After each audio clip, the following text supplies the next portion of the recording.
Judy was boring. Hello. Then Judy discovered ChumbaCasino.com. It's my little escape. Now Judy's the life of the party. Oh, baby, mama's bringing home the bacon. Whoa, take it easy, Judy. The Chumba life is for everybody. So go to ChumbaCasino.com and play over 100 casino-style games. Join today and play for free for your chance to redeem some serious prizes. ChumbaCasino.com. No purchase necessary. Void where prohibited by law. 18 plus terms and conditions apply. See website for details.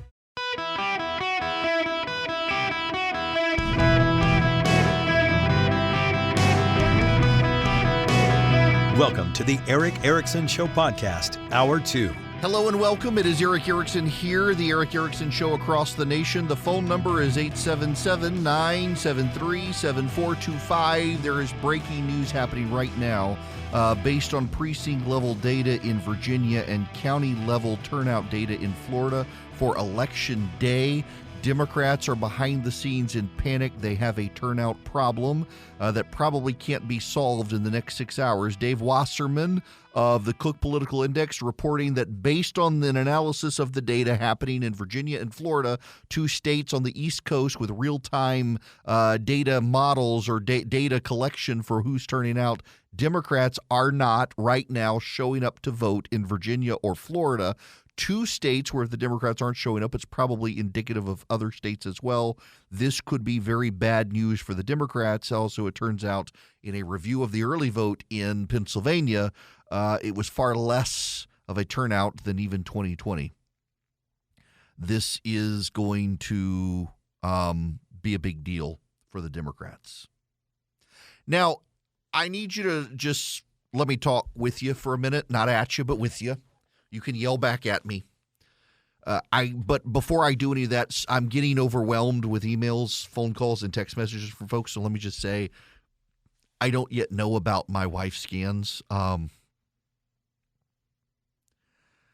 might as well say this. So our stress levels get kind of high around this time, and my wife's have gone into overdrive. So y'all got to understand the sort of Damocles thing that hangs over us. My wife takes a pill every day. It serves as a type of chemo. It's not real chemo. She has very weird reactions to it. This pill, as I understand it, my wife's cancer thrives on a protein her body makes that it shouldn't make. And these tumors form all over her lungs. It's stage 4. And this pill keeps the protein from being produced by her body, which keeps the tumors from growing. And at some point, the pill stops working. The protein figures out a way to mutate around the pill and comes back, and the tumors grow. And oftentimes, you go for a scan, and by the time you come back 3 months later, it's too late because the tumors have grown so much. There's nothing you can do. And this pill works for 2 years. We are 6 years in, and the pill is still working. We don't know when it will stop. In the first 2 years, we didn't really have a lot of anxiety because the pill works for 2 years, for sure. Everybody who's on it, 2 years.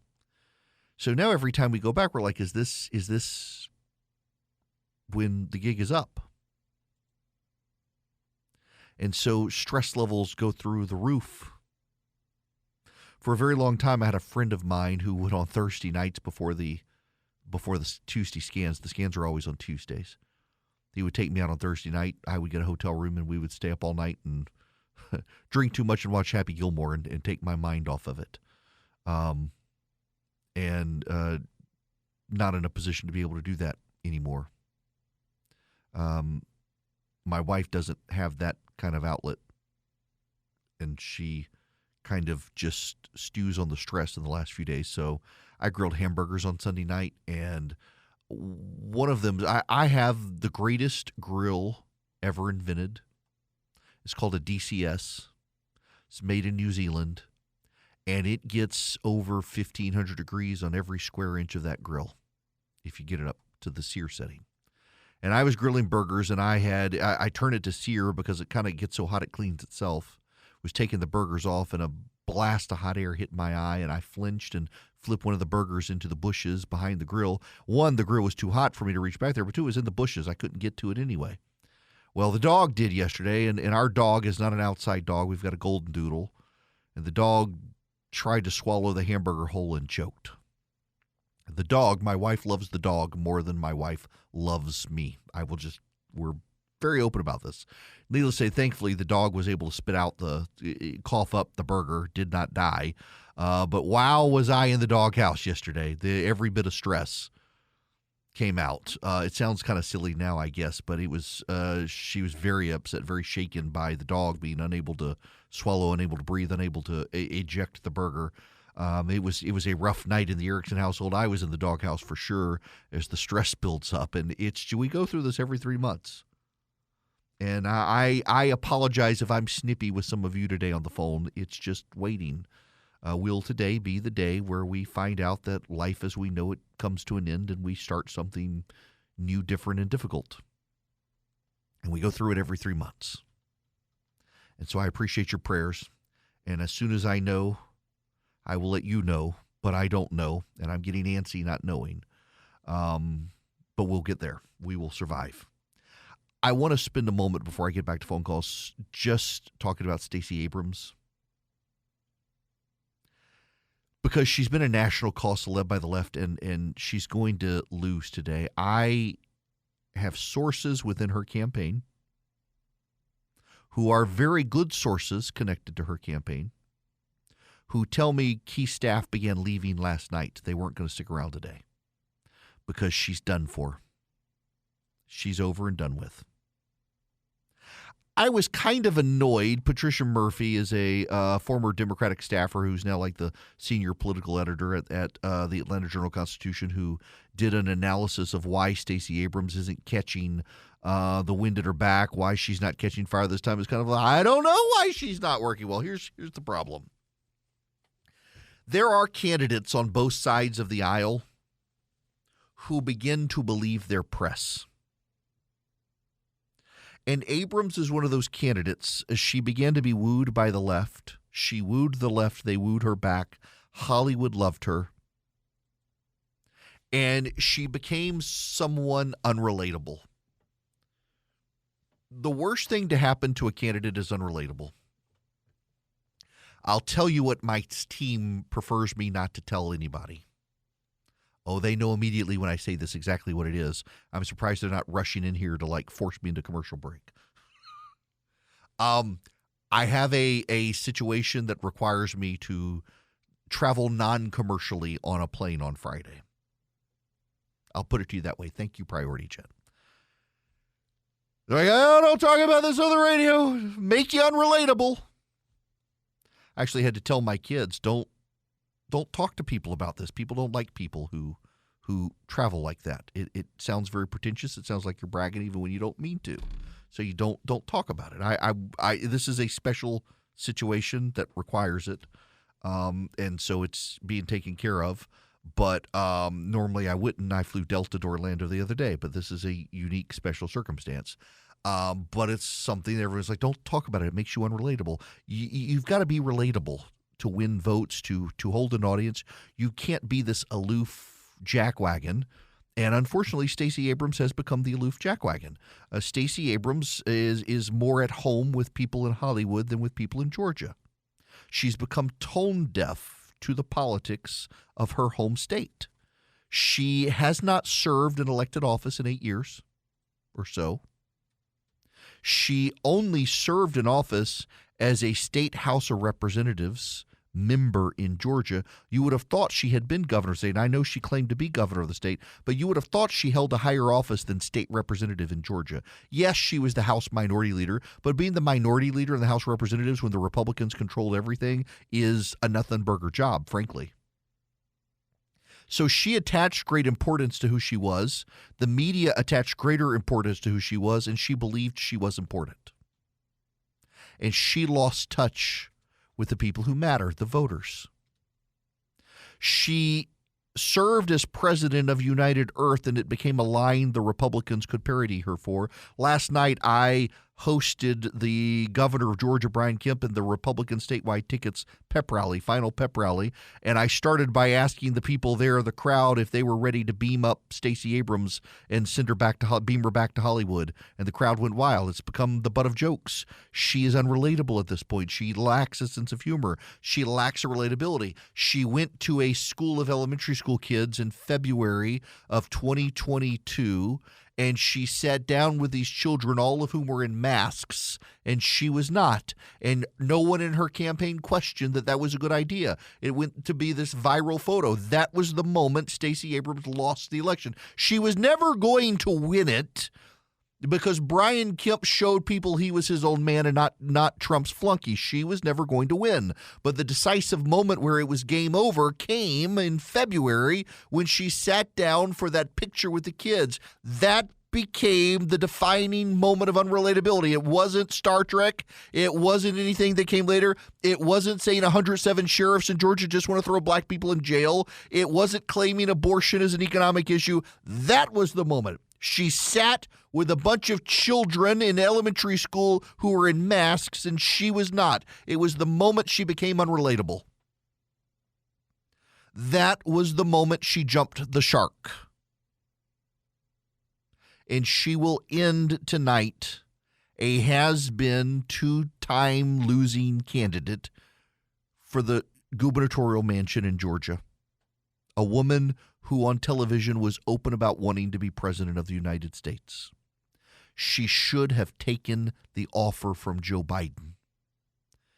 History will note one of the greatest political mistakes of any Democrat in the 21st century was Stacey Abrams turning down Joe Biden's offer to run with him as a ticket in the Democratic primary of 2020.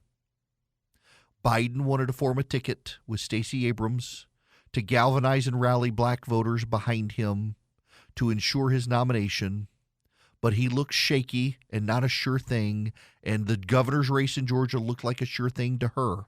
The governor's race in Georgia should not have looked like a sure thing to her because of what Brian Kemp did. He defied Donald Trump, but Abrams believed that in defying Donald Trump, that Brian Kemp would have a difficult Republican primary, and he didn't. He overperformed. I was told by sources in the Abrams campaign they looked at spending money to help David Perdue in the Republican primary in 2022, but their polling suggested it would be a waste of money. And they were right. He curb stomped Perdue and will curb stomp her today. Metaphorically speaking, of course. The show's over. The gig is up. The fat lady is sung. I'm not talking about Abrams. It's time for her to go away for a little while. Now, that all sounds cruel and it's blunt. But I want to say this, and I hope someone relays this message. Stacey Abrams, when she ran in 2018, had a sense of humor about her that she does not have now. She had a sense of where she had come from that was not a campaign prop but an authenticity, and she lost that. She could come back and win. She could come back and run for another office, but she's got to find her sense of humor and her authenticity again. She lost those things to Hollywood. She lost those things to Vanity Fair. She lost those things to the cover of Time.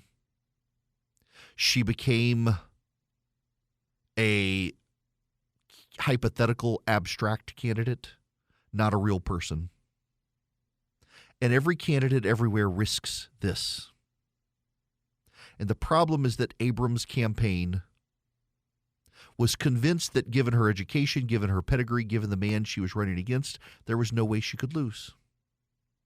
And they're flummoxed. They're flummoxed. How is it, they wonder, could a Yale-educated woman of color be losing to a Budweiser-drinking redneck in Georgia? And the answer is because the Budweiser-drinking redneck is an authentic human who bore his soul and took on the weight of a virus and the attacks of a president and came out on top. And all Abrams did was believe the praise of the press and expected the rest of us to do it as well. And we did not. And so when the voters vote, black, white, Hispanic, and Asian, they'll go to bat for the man who had their backs and not for the woman who droops with disdain for them because they don't know how good she would be. I want to tell you guys a little about a group I've been working with, Americans for Prosperity. Maybe you've heard of them. They're the largest grassroots network in the country, fighting to expand freedom and opportunity so that we can unleash prosperity in America again. Here's what I like about Americans for Prosperity. They focus on building movements at the community level, not Washington, D.C. That's actually how I first came to know them, in Georgia, helping rise up the Tea Party movement in 2010. They understand we're not going to find solutions in Washington. We got to take power out of Washington. That's going to have to come from Americans like you outside the Beltway bubble. That's why I'm excited to partner with Americans for Prosperity to provide an effective platform where we can talk to our fellow Americans and advocate for solutions to the most critical challenges facing the country.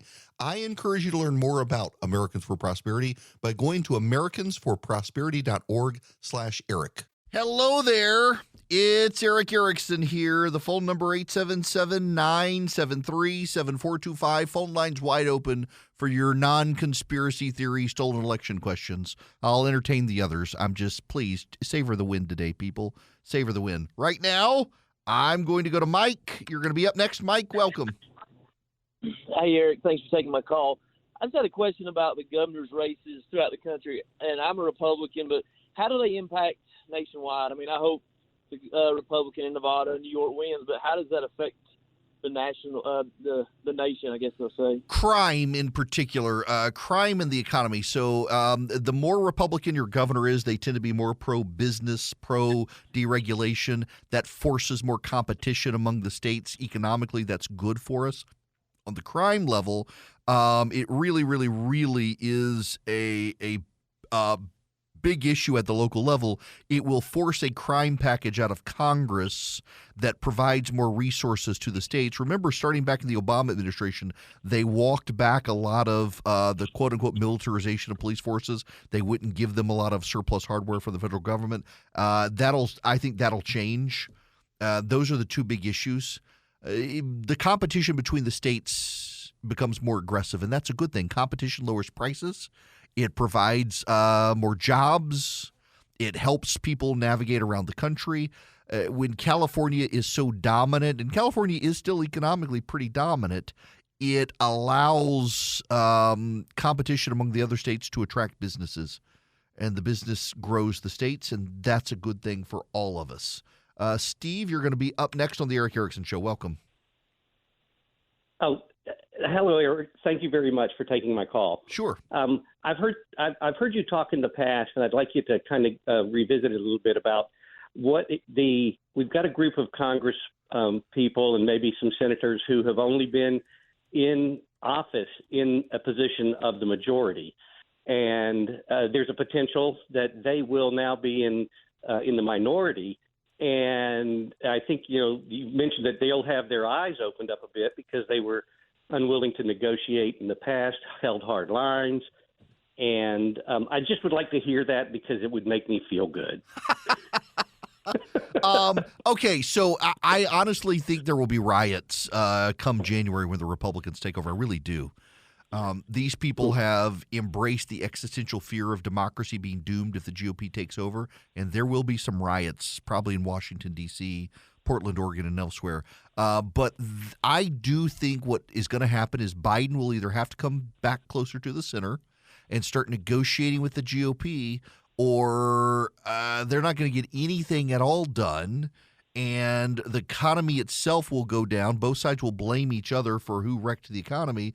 But Biden, at the end of the day, may be a Dr. Dementia here, but he's going to want to get something done in the next 2 years.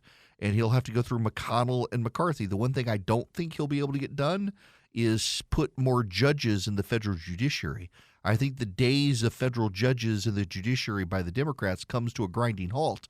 And the Biden administration, to be fair, has outpaced even Trump. The problem for them is that they did it at the district level. It's the circuit judges that matter. And Trump filled up the circuit Court of Appeals so much there weren't really any spots for Democratic nominees. And there are still plenty of spots at the federal district level.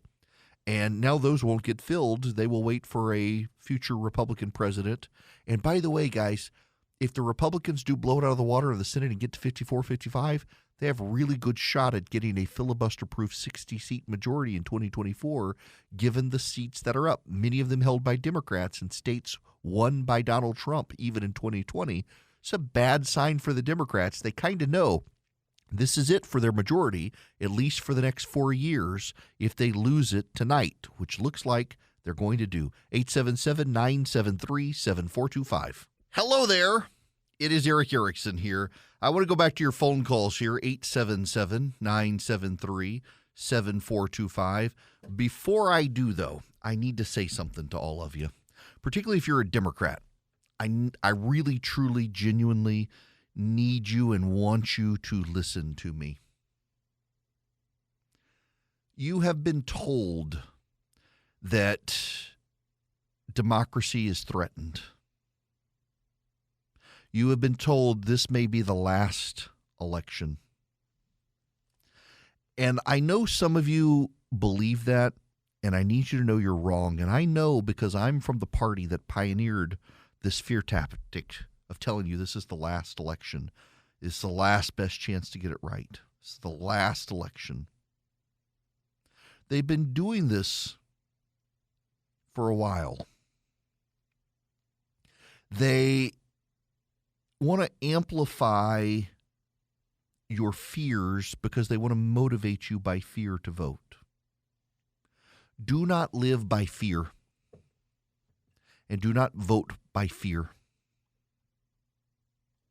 The more you internalize the election is over, the more you internalize the destruction of the vote, the more you do these things, the more you amplify the abstract existential threat under which you live mentally. It makes you angry. Republican voters were told for so long by their leadership that this was the last best election to save the country. This is it. This is it. The country's over if you don't win, if we don't vote. And the Republican voters would turn out and vote and turn out and vote and turn out and vote. And suddenly it became very obvious the Republican leaders who told them this was the last election to save the country didn't really believe it because they didn't really act like it. And the voters who had embraced it got so mad they burned the party down with Donald Trump. And now you are on the same path. If you're a Democrat, your leaders tell you democracy is over. Democracy dies if you vote Republican today. That's what they're saying, that it's some level of existential threat. And some of them believe it. Most of them really don't, and you know they don't because they funded the very Democrats or the very Republicans who they said are an existential threat to the country. Some of you believe it, but your leaders don't, and you will soon realize that's true. But I want you to know that you're going to have a very bad night tonight. The Republicans are going to take the House, and they're going to take the Senate. Black and Hispanic voters are going to vote for Republicans in numbers they never have before. And after tonight, you will have to learn to say for the first time Speaker McCarthy and relearn how to say Majority Leader McConnell. And I want you to know in 4 years, my party's going to go through this. Just like we went through it 4 years ago in the midterms. Because in 2 years, we'll have a Republican president. And so the Republicans will get battered in 4 years. I want you to know that. Because I want you to understand democracy's not over. Democracy's not going to die. It's going to be regenerated with the votes of the people today. It's going to be regenerated. It's going to be restored. It's going to be renewed. All things made new in this country through the voting of the people with a new Congress coming in. And you will see there will be an election in 2 years, and there will be an election in 4 years, and there will be an election in 6 years. There will be an election in 8 years. Your democracy is not dead. It's renewed with the votes of the people. So in the meantime, try not to embrace the existential dread of the end of democracy because it's not coming to an end, and we're a republic.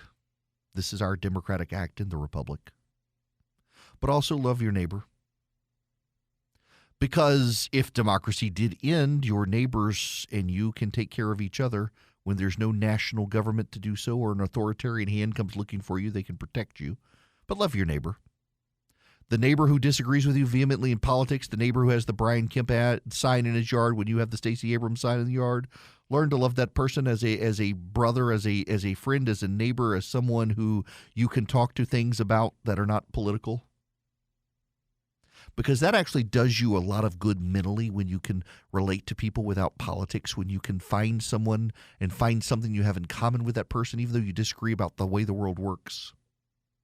You're going to need to do that.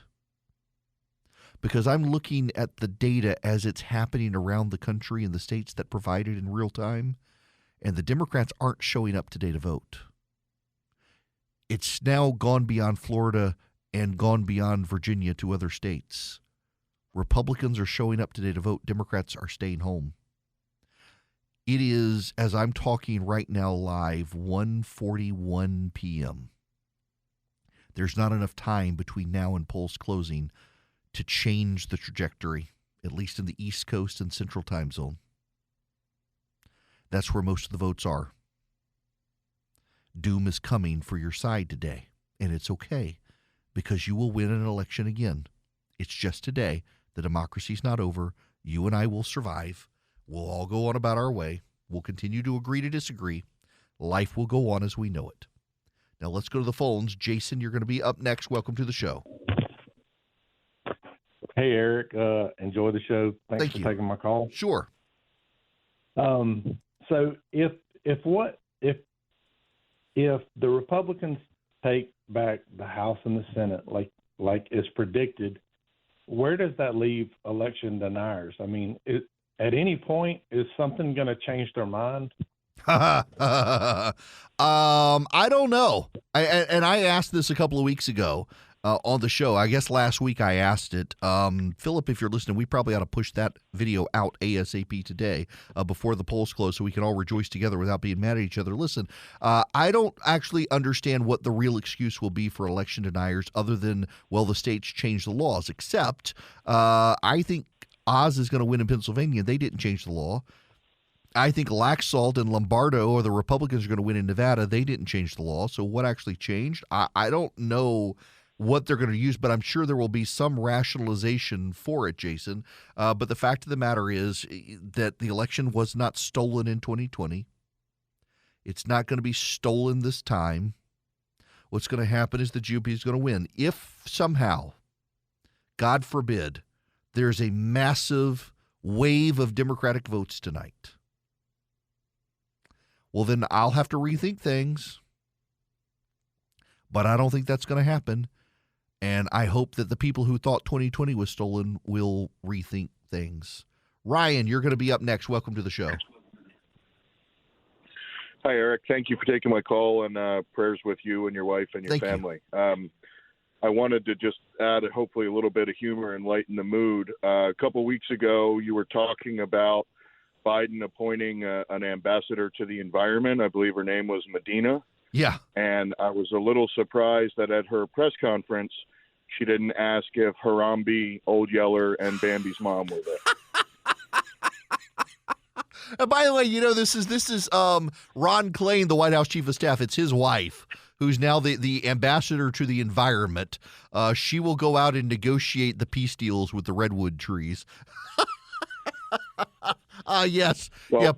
Listen, there was a great tweet from a representative from New Mexico saying we're dealing with inflation, crime, and invasion, and Biden's idea is to appoint an ambassador to asparagus. So I thought that was funny. And yeah, he did. Really, what's going on here is, let's be honest, this is an ambassador to weed. She's going to be very popular in this White House. Ryan, thank you for that. Yes, the ambassador to asparagus. I wonder if her pee will stink. Okay, Curtis, save me from myself. Welcome to the show. Thanks for your time, Eric. Always appreciate your show and prayers to your family. Thank you. I'm a right-leaning, moderate Republican over the years. I have voted for Trump twice. There would not be a third time. And my real question is, I think the next 2 years, with the way the polls are driving the results, will be an interesting 2 years with the leadership of Biden. But what's it going to be like in the primaries if we have another Trump run? What's that going to do to the Republican Party? Oh, listen, so here's the thing. In all honesty, and Curtis, this is a great question. Trump alleged that he would announce last night and then didn't, and said he'll make a special announcement November 15th. Well, you need to understand the reason that Trump feels pressure to announce is because of Ken Griffin. Ken Griffin is a hedge fund manager. He runs Citadel, big hedge fund private equity shop, and has announced he's throwing his weight behind Ron DeSantis. He's the first of the GOP mega donors to do so. And that's forcing Trump's hand. He's trying to lock out the other big name donors who were thinking of DeSantis and may hold off. Trump thinks. I don't think they will. The media wants nothing more than to focus on the crack up of the Republican Party so they can avoid having to deal with the Democratic Party. And I think that's a real problem. I think it's a deep, deep problem for the Republicans to bring back in Donald Trump, a near 80-year-old man who can only serve one term for president, when we could set a course for the future. The Democrats will put up a bunch of has-beens, maybe even Joe Biden himself. The Republicans have a chance to come in with a fresh face, a DeSantis or someone, and dominate in 2024. But if we got to refight 2016 all over again with Trump, and I don't know that he can get it this time. NBC News, after the 2020 election, had 90% of the GOP identifying as Trump's party. Now only 30% identify as the party of Trump. I think the GOP can chart a path forward, but we got to do it we got to move beyond Donald Trump. If you want some perspective here, Mitch McConnell just spent $246 million winning the Senate for the GOP. Donald Trump spent $15 million. He raised $100 million and spent $15 million to try to save the Senate. He could have spent all that money, but he won't, because he's like Smog the Dragon and he wants to lay on his pile of gold. And that's what he wants. And when he heard Ken Griffin was coming in for DeSantis, Trump thought, well, that's gold that won't be mine. I've got to come in and announce because I want that money. And it's about the money. And that's the problem. It's not about winning. He doesn't care if he wins. He just wants the money. And we need to win. And we may be winning in New York. This is John Avalon on CNN this morning. Let's just get real about the dynamics behind these midterms. There's a physics behind the pendulum swing of midterm elections. And this stat really captures it. When presidents are below 50% in their midterm election, they tend to lose an average of 46 seats since 1982. 46 seats. So you can see Reagan, Clinton, Obama, Trump, Biden in that category. Unclear how many, but that's a benchmark to keep in mind. Mm-hmm. The other thing is the expanse of the map. We're focused a lot on these too close to call Senate races, and they are tight as a tick. But the map's bigger, right? You saw Joe Biden campaigning in New York State, right? That's a sign of Democrats on defense. Yeah. Let's be real about that. New York. Yes, you're in New York State. That's a problem. That's a real problem. If you're campaigning in New York State, that's a real problem. If you're a Democrat, you shouldn't have to be campaigning in New York State. And yet, that's where the Democrats are campaigning. By the way, my wife just texted me as I'm talking. She said radiology is running behind, that we won't actually have her scan results until this evening now. So today is hurry up and wait day for everything. So par for the course. Right now, I need to tell you about the Eden Pure Thunderstorm because they've got their 3-pack for sale again. What you do is you go to EdenPureDeals.com, EdenPureDeals.com, and you put in the discount code ERIC3, ERICK3, and you can get 3 Eden Pure Thunderstorms for less than $200. You're saving $200. You get free shipping, EdenPureDeals.com. Here's what you get. 3 odor eliminators. They don't mask the odor. They don't scent the odor. They get rid of the odors, wipe them out. Pet odors, smoke odors, litter box odors, frying odors, cooking odors, the musty odors of a hotel room, the rental car, somebody smoked in it before you got in it. It takes care of those odors. EdenPureDeals.com is the website. The discount code is ERIC3. It also traps the dust and the pollen, the mildew, the mold, the bacteria, but it really eliminates odors, and you get 3 of them for less than $200. One for upstairs, one for downstairs, one for your RV, your car, your suitcase like I do. It is EdenPureDeals.com. The discount code is ERIC3. This hour of the program brought to you by First Liberty Building and Loan, wherever you are nationwide. If you're in charge of the finances of business and you want it to grow, reach out to them, firstlibertyga.com. They make their own lending decisions. So where banks are saying no to a lot of people as the economy kind of heads south, First Liberty finds a way to work with you. But big deals, $750,000 or more. You're growing a business, buying a franchise, building a building, reach out to them, firstlibertyga.com. Steve Kornacki at MSNBC been analyzing the data on the election as we head into it with likely voters, independent voters. The feelings, the environment, the attitude when it comes to the economy, our poll finding that more than 8 in 10 voters say they are dissatisfied with the current state of the economy. We haven't seen a number that high on this question since 09-10, around the time of the crash, the Great Recession, that period of time. And then when you ask people straight up, what's the most important issue as you make up your mind? Economy and cost of living, inflation, those two combined for 37% here in terms of being the top issue. And the folks who cite that at their as their top issue are breaking in our poll for Republicans by a 43-point margin. So those are the headwinds that Democrats have against them here, sort of historically speaking, and in terms of the climate we're in right now. 37% say jobs, the economy, cost of living matter most, and they're breaking for the GOP 43%. Number 2 is threats to democracy at 23%. They're breaking overwhelmingly for the Democrats. Number 3 is abortion at 9%. And then immigration and crime are at 8% each. And they're breaking overwhelmingly for the GOP. That's not good for the Democrats, nor is this from Chuck Todd.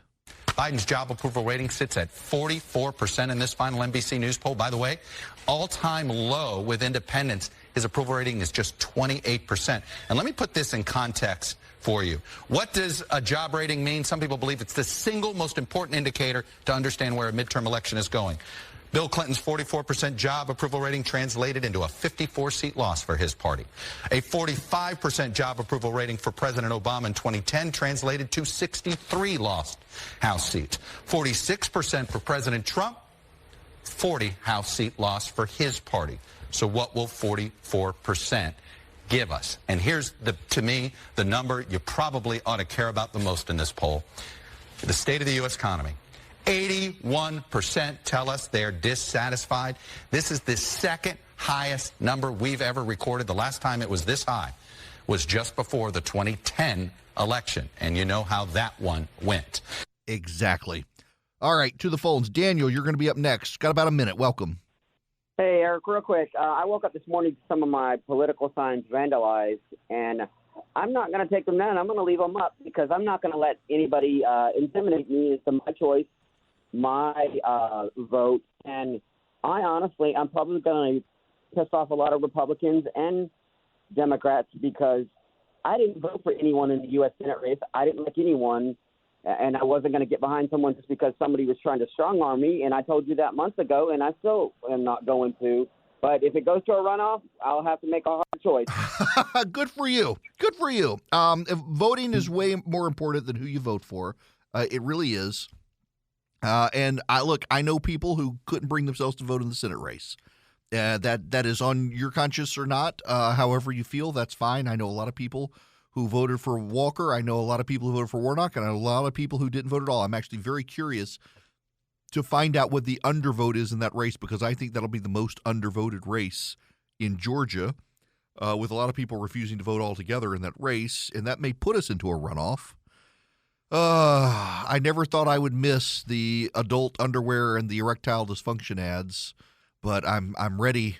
About 7 more hours, we'll get back to the ED ads and the Depends ads, unless we have a runoff in Georgia. When we come back, more of your calls, 877-973-7425. Hello, it is Ryan, and I was on a flight the other day playing one of my favorite social spin slot games on ChumbaCasino.com. I looked over at the person sitting next to me, and you know what they were doing? They were also playing Chumba Casino. Coincidence? I think not. Everybody's loving having fun with it. Chumba Casino is home to hundreds of casino-style games that you can play for free anytime, anywhere, even at 30,000 feet. So sign up now at ChumbaCasino.com to claim your free welcome bonus. That's ChumbaCasino.com and live the Chumba life. No purchase necessary. VGW. Void where prohibited by law. See terms and conditions. 18+.